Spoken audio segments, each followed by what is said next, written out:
Após as últimas manifestações, acho que muita gente fica se perguntando, será que eu devia ter ido? Eu fui, foi bom, eu não fui, será que eu deveria? E aí vai criando muitos conflitos na cabeça da gente, no momento onde todo mundo está repensando qual é o seu papel na sociedade. Para bater um papo sobre esse e outros assuntos, mas para principalmente contar a sua própria história, está do meu lado hoje Sandra Carne, que além de tudo é minha amiga, não é? E como? Antiga amiga, né, Sandra? De muito tempo. E você tem uma história muito bonita para contar, até por um fato bastante recente que aconteceu com você. Vamos começar do comecinho para o pessoal entender aí, num bloco, a sua história. Você sofreu, Sandra, com a questão da opressão no regime militar, desde 64, instituído no Brasil. O que aconteceu com você e em que ano? Bom, dia 10 de julho de 74, eu fui presa arbitrariamente, fui sequestrada, fui levada para São Paulo e fiquei no DOI-CODE durante 12 dias, sem direito a advogado, sem nada, porque a gente vivia uma ditadura militar na época e sofri, assim, muito tortura física, tortura mental, que digo para vocês com certeza que a tortura mental é a pior tortura que um ser humano pode sofrer. Então eu era testemunha de um caso que aconteceu com um primo meu, um primo de primeiro grau, que ele era militar e na época os militares começaram a investigar a vida dele, pois ele, segundo eles, esse meu primo estava praticando atos que o exército não tolerava. O exército não tolerava quase nada naquela época. Não tolerava música de Chico Buarque, não tolerava absolutamente nada. Tudo era motivo para a investigação. E eu era muito próxima a esse meu primo e, por consequência disso, eu fui levada como testemunha. Só como testemunha? Só como testemunha. Você não fez nada, você era uma testemunha por parte desse primo? Por parte desse primo. Foi recolhida ao DOI-CODE? Isso. Por quantos dias? 12 dias. 12 dias. E ali sofreu todo tipo de pressão e repressão. Agora é muito interessante porque a gente está falando de uma coisa que aconteceu em 1974 e que veio ter reflexos atuais, né? Na atualidade, uma semana atrás, não é? O que aconteceu de lá para cá? Quando você sofreu isso, você se sentiu prejudicada pelo Estado, é isso? Sim. Quer dizer, poxa, eu quero ser ressarcida a isso de alguma forma. O que você fez? Dionísio, veja bem, não é a questão de ser ressarcida, é a questão de o Estado, por exemplo, reconhecer... Reparar, por exemplo, economicamente falando, você nunca vai ser reparado pelos danos que você sofreu. Ninguém quer falar, olha, você quer ganhar R$1 milhão e passar por o que eu passei? Não, ninguém quer, né? Mas eu entrei com um processo na época, porque houve uma lei em 2002 que ela permitia que você... Porque até então eu tinha muito medo de entrar com processo, porque apesar de a gente estar vivendo numa democracia, entretanto isso dá medo, entendeu? Aí fica um trauma, né? Fica um trauma muito forte. Daí eu entrei com esse processo em 2008 e agora eu fui chamada no Ministério da Justiça e eu fui lá, eu estive lá semana passada. Como você está dizendo, essa semana é uma semana de muitas emoções.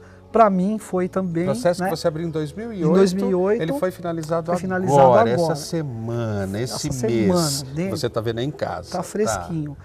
Então, fui chamada lá, a comissão de anistia se reuniu, eu tive a oportunidade de falar na tribuna, tive 10 minutos para me defender, dizer tudo que eu passei, né? Que delícia! Poder expressar seus sentimentos, publicamente em Brasília, para as pessoas que estavam lá, inclusive Luiz Erundina, que eu sei que estava na sessão também. Exatamente, foi uma felicidade encontrar a Luiz Erundina, porque para mim ela é um ícone, adorei, conversei com ela. E assim, Dionísio, todo mundo ali quando terminou o meu processo, a comissão toda se reuniu, eles ficaram em pé, me chamaram pelo nome, foi emocionante. Sandra Maria Cárnio, em nome do Estado, nós te pedimos perdão. Puxa. Isso não tem preço.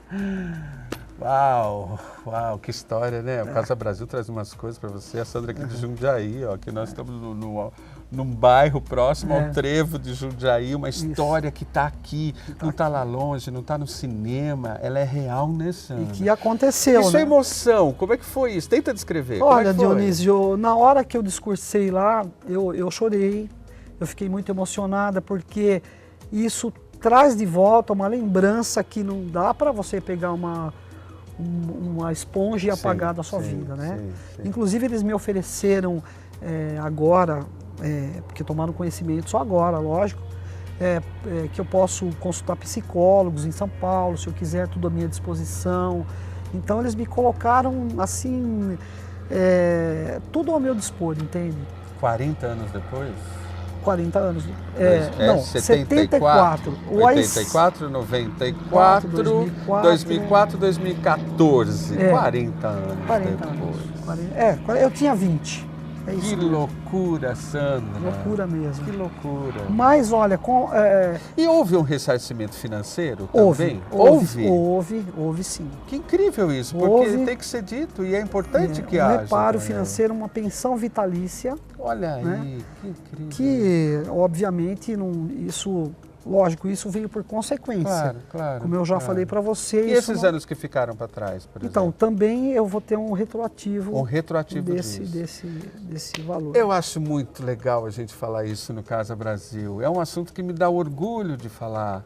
Porque, como eu disse no começo, a gente está no momento que parece que tudo está errado no país, nada está certo.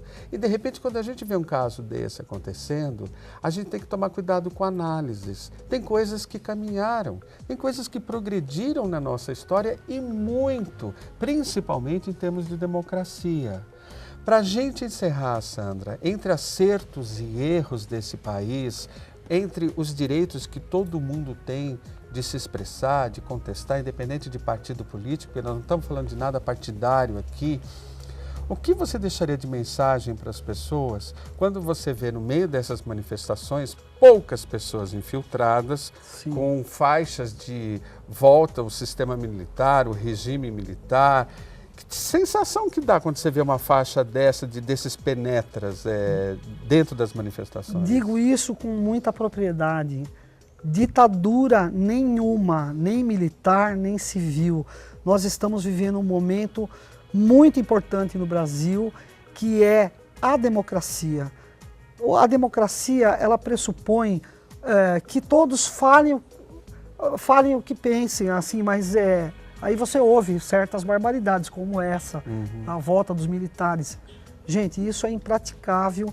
Não tem, na minha opinião. Só quem passou, né, Só Sandra? quem passou. Sabe então, o que é isso. Eu sou pela democracia e que isso permaneça no Brasil. Eu tenho certeza que quem está lá em casa nos ouvindo também é. Isso são grupos minoritários de interesse absolutamente restrito, porque liberdade, gente, a gente conquista. E ela é muito difícil de ser conquistada. Agora, é muito fácil ela ser perdida. Fique de olho, não perca a sua liberdade. E eu ouvi num documentário, só para a gente encerrar essa semana, uma frase que eu amei. Que livre é aquela pessoa que consegue se desprender do seu passado e que consegue projetar o seu futuro a partir de agora. Não interessa o que aconteceu, não interessa a sua história, se você foi casado, se foi solteiro, de que família você veio, qual foi sua origem. Livre é aquela pessoa que se olha nesse momento e fala, a partir de agora eu quero ser isso. Não interessa o que eu fui. Seja livre. Eu tenho orgulho de ter amigos como Sandra Cárnio, que está aqui do meu lado, que tem uma história linda para contar. E esse programa é demais, não é? A gente conseguir trazer no Casa Brasil uma história como a sua, Sandra, eu te agradeço muito pela confiança. Porque não é uma coisa que eu sei que você não conta para qualquer um, mas vai contar para mim e para você que está em casa. Um abraço para o Inos Corradinho também, que está vendo o nosso programa, que te adora também. Tá, obrigado, viu, Sandra? Obrigado você, Deus. Vem outras vezes. Beijo. Que linda história. Você não sai daí, porque com essa emoção toda do Casa Brasil, a gente volta já já, como foi para você. Até já.